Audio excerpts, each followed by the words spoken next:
আসসালামু আলাইকুম। সম্মানিত শিক্ষক মণ্ডলী ও কর্মচারীবৃন্দ, কিছুক্ষণ আগে যে অর্থ মন্ত্রণালয়ের অর্থ বিভাগ থেকে যে একটি নোটিশ প্রকাশিত হয়েছে যে মার্চ মাসের বেতন সম্পর্কে, অর্থাৎ এই যে 2025 মার্চ মাসের বেতন কিন্তু সরকারি কর্মকর্তা কর্মচারী এবং স্বায়ত্তশাসিত আধা সরকারি এবং বেসরকারি সকলেই কিন্তু মার্চ মাসের বেতন ঈদের আগে পেয়ে যাবে। আপনারা নোটিশটি পড়েছেন, তারপরেও আমাদের যে এমপিওভুক্ত শিক্ষক আছেন, এমপিওভুক্ত সম্মানিত শিক্ষক মণ্ডলী ও কর্মচারীবৃন্দ, আপনারা অনেকেই কমেন্ট করতেছেন এবং ইনবক্স করতেছেন, হোয়াটসঅ্যাপ মেসেঞ্জারেও বলতেছেন যে আমরা এইটার অন্তর্ভুক্ত হব কিনা। আমি একজন শিক্ষক হিসেবে আমার ক্ষুদ্র জ্ঞানে আমি যতটুকু বুঝি, সরকারের কোষাগার থেকে যদি একটা টাকাও আপনি পেয়ে থাকেন, অর্থাৎ যে যত টাকায় বেতন ভাতা বোনাস যাই পান না কেন, সকলেই কিন্তু এই প্রজ্ঞাপন অর্থাৎ এই নোটিশের অন্তর্ভুক্ত হবে বলে আমি মনে করি। এখন আমরা কিন্তু এই নোটিশ অনুসারে অর্থাৎ ঈদের আগেই কিন্তু মার্চ মাসের বেতন হিসেবে পাই। কারণ আমরা যে ধরেন স্বায়ত্তশাসিত আধা সরকারি, তাহলে এখানে বেসরকারি এমপিওভুক্ত শিক্ষা প্রতিষ্ঠানের শিক্ষকরা কিন্তু সরকারের কোষাগার থেকে আপনার বেতন ভাতা বোনাস পেয়ে থাকে। তাহলে সেই হিসেব মতে কিন্তু আমরা সকল এমপিওভুক্ত শিক্ষকরা কিন্তু এই নোটিশ অনুসারে ঈদের আগে মার্চ মাসের বেতন হিসেবে পাই।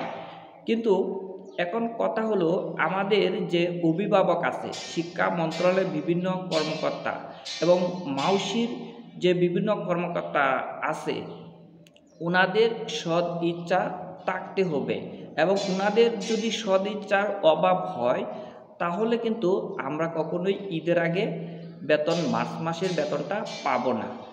আপনার ওনারা যদি ইচ্ছে করে সদিচ্ছা করে তাহলে কিন্তু আমরা নিশ্চয়ই এই নোটিশ অনুসারে মার্চ মাসের বেতন ঈদের আগেই পাওয়ার যোগ্য। এবং যে বিষয়টি বলবো, দেখেন মাউসির যে বিভিন্ন কর্মকর্তারা আছে এবং শিক্ষা মন্ত্রণালয়ের যে বিভিন্ন কর্মকর্তারা আছে, ওনারা যদি ইফটির বিষয় দেখিয়ে আমাদের এই মার্চ মাসের বেতনটি পিছিয়ে নেয় তাহলে কিন্তু এটা যারা আমাদের অভিভাবক আছে তাদের কিন্তু বুঝতে হবে যে আপনার এমপিভুক্ত শিক্ষা প্রতিষ্ঠানের শিক্ষক কর্মচারীর কিন্তু এই যে তাদের যে আপনার বেতন ভাতা খুবই কম, এই অল্প বেতন ভাতা দিয়ে তাদের পরিবার পরিজন নিয়ে আপনার শান্তিতে একটু ঈদ করবে, এই সুযোগটুকু কিন্তু মাউসির যে বিভিন্ন কর্মকর্তা এবং শিক্ষা মন্ত্রণালয়ের যে বিভিন্ন কর্মকর্তা আছে ওনাদের কিন্তু বিষয়টা উপলব্ধি করতে হবে। এই নোটিশ অনুসারে আমি যতটুকু বুঝতে পেরেছি, আপনার ঈদের আগেই কিন্তু শিক্ষক কর্মচারীদের মার্চ মাসের বেতন দিয়ে দেওয়া উচিত। এখানে আমাদের যেহেতু ইফটিতে বেতন প্রদানের বিভিন্ন ধাপ লট চলতেছে, আমরা কিন্তু এই যে ধরেন জানুয়ারি মাসের বেতন পেয়েছি, এখনও কিন্তু ফেব্রুয়ারি মাসের বেতন পাই নাই এবং মার্চ মাসের বেতন এবং ঈদ বোনাস এই সকল ফেব্রুয়ারি মাসের বেতন, তারপরে মার্চ মাসের বেতন এবং ঈদের বোনাস অবশ্যই ঈদের আগে দিয়ে দেওয়া উচিত বলে আমি একজন শিক্ষক হিসেবে মনে করি এবং সকল এমপিওভুক্ত শিক্ষকদের মনের কথা কিন্তু এটাই। অবশ্যই সকল এমপিওভুক্ত শিক্ষক চায় তাদের ঈদের আগে যাতে আপনার যত বেতন আছে, মার্চ মাসের বেতন, ফেব্রুয়ারি মাসের বেতন এবং ঈদের বোনাস অবশ্যই দিয়ে দেওয়া উচিত, কারণ এটা সকল শিক্ষকেরই মনের কথা। অনেক স্যার ম্যাডাম কমেন্ট করতেছিলেন, তাই ভিডিওটি ধারণ করা যে আমরা কি এই নোটিশ অনুযায়ী মার্চ মাসের বেতন ঈদের আগে পাবো কিনা। আমরা কিন্তু পাওয়ার যোগ্য।